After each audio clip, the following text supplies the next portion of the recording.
কৃষক ভাইরা দেখতে পাচ্ছে আমার হাতে, এটা হচ্ছে ঘাস, এটা হচ্ছে ভুট্টার গাছ, এটা পরিত্যক্ত ভুট্টার গাছ, আর এটা জমিতে আবাদকৃত ঘাসের চারা এবং ঘাস সেটা। আর এই সামনে দেখতে পাচ্ছেন যে এটা দুই ধরনের খাবারের মিশ্রণ, একটা হচ্ছে ভুট্টার এই যে পরিত্যক্ত ভুট্টার গাছ, আর হচ্ছে এই যে ঘাস। এই দুইটা মিশ্রণে একটা পুষ্টি সমৃদ্ধ গরু খাবার তৈরি হয়েছে দেখতে পাচ্ছেন। এবং এই খাবারগুলো করেছি আমি মূলত এই মেশিন দিয়ে। এটা মেশিন আমরা কিনেছি 2020 সালে। এই মেশিনটা আমাদের বাড়িতে আসছে মোটামুটি 6 বছর থেকে। তো আমরা কিছু প্রযুক্তিগত কাজ আমরা বাড়িয়ে নিয়েছি, করে নিয়েছি, এটা আমাদের সুবিধার জন্য।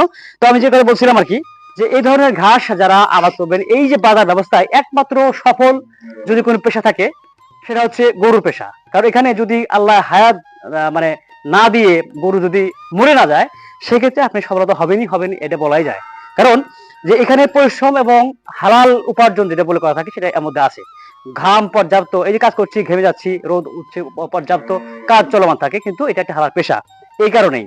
তো বিষয় হলো যেটা বলছিলাম, যে এই ঘাস এবং হলো এই ভুট্টার গাছ আমরা এখন দেখাতে পাচ্ছি না, একটা আছে যেহেতু দেখাই, এটা কিন্তু জমিতে পড়েছিল। এই পরিত্যক্ত ভুট্টার গাছ আমরা এর আগে বলছি যে ভুট্টা মানুষ নিয়ে চলে গেছে। তো এখানে আমরা এদিকে ট্রাক দিয়ে নিয়ে এসেছি কেটে। আর এ পাশে আমাদের জমিতে আবাদকৃত এই ভুট্টার গাছ, কি বলে নেপিয়ার ঘাস। এটা আমাদের 3 জাতের আছে, এটা নেপিয়ার, এটা পাকসং, এটা জারা। আমরা এই ধরনের ঘাসগুলো নিয়ে আসি এবং পাশাপাশি এই পরিত্যক্ত ভুট্টার গাছগুলো আমরা এই মেশিন দিয়ে দিয়ে আমরা কেটে কেটে এই টুকরো টুকরো করে কেটে আমরা এভাবে খাবার তৈরি করি। আমরা এই খাবারগুলো দিয়ে মূলত সাইলেজও করা যায়। আমরা সাইলেজ কিন্তু এর আগে দেখিয়েছি আমরা, যে সাইলেজ কেমনে কি প্রকারের, কোন কি কি কি উপাদান দিয়ে করা হয়।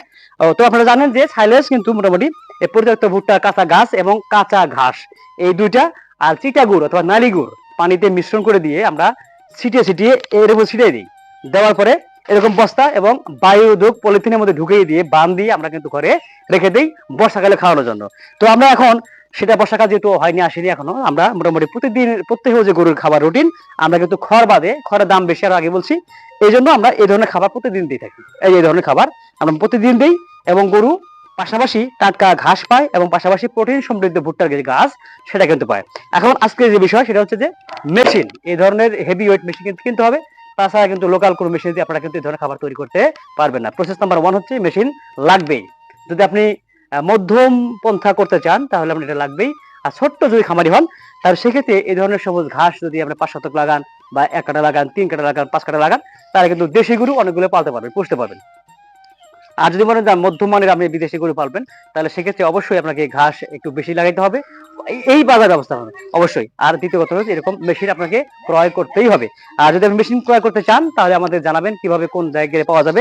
এবং দ্বিতীয় হলো যে এই ঘাসের কাটিং যদি কেউ নিতে চান তাহলে অবশ্যই জানাবেন। আমাদের ঘাসের যে মোথাগুলো আছে, মুড়িগুলো আছে, এগুলো দেওয়া সম্ভব এবং এই কাটিং ব্যবস্থাগুলো দেওয়া সম্ভব। এটা কাটিং এর মূল্য হবে মাত্র 2 টাকা। এই যে কাটিং পিস প্রতি 2 টাকা, 2 টাকা করে ধরলেই আপনাদেরকে আমরা চারা দিতে পারবো। এবং পাশাপাশি যদি মোথা নিতে চান, ঘাসের যে মুড়ি, এটা কিন্তু লাগালে জমিতে অল্পতেই হয়ে যায়, সেটা নিতে পারবেন। আর যেটা আমরা সবচেয়ে বলা বাহুল্য, যে অবশ্যই যদি এই ধরনের খাবার তৈরি করতে চান তাহলে অবশ্যই আপনাকে ভুট্টার গাছ, সবুজ ঘাস এবং পাশাপাশি এরকম শক্তিশালী একটি মেশিন লাগবে, যার মোটরের হর্স পাওয়ার হচ্ছে 5.5। ব্যতিক্রম হতে পারে, আপনারা আরো মডিফাই করতে পারেন, এরকম প্রিমিয়াম লাগাতে পারেন। প্রিমিয়ামের কাজ হচ্ছে কি, আমরা যে এই কাটাটা সাইজটা বড় হয়, ছোট করা যায়, আরো ছোট করা যায়, কুচি কুচি করা যায়, এটা বিভিন্ন কোয়ালিটি আর কি। আপনি যখন কাজ শুরু করবেন, কাজের ধরন অনুযায়ী আপনার চাহিদা বাড়বে এবং সেভাবে কাজ করতে পারবেন। তো কাজের চাহিদা অনুযায়ী আপনি কাজ করতে পারবেন। তো এখন সবচেয়ে বড় কথা হলো যে আপনি যদি কৃষক স্বাচ্ছা হয়ে থাকেন, গরু খামারি হয়ে থাকেন, তাহলে আমার এই পরামর্শ অনুযায়ী কাজ করতে পারবেন। কারণ আমরা অনেক দিন থেকে এই কৃষিজিত আদি পেশা গরু পালন আমরা করে আসছি। গরু পালন আপনারা করবেন এবং পরামর্শ নেবেন। পরামর্শ থাকলে, কোনো কথা থাকলে, কোনো ভিডিও দেখা থাকলে আমাদের জানাবেন কমেন্ট বক্সে, অবশ্যই আমরা সেই মোতাবেক কাজ করার চেষ্টা করবো। বিদায় নিচ্ছি, আমি আশরাফুল ইসলাম। আসসালামু আলাইকুম ওয়া রাহমাতুল্লাহ।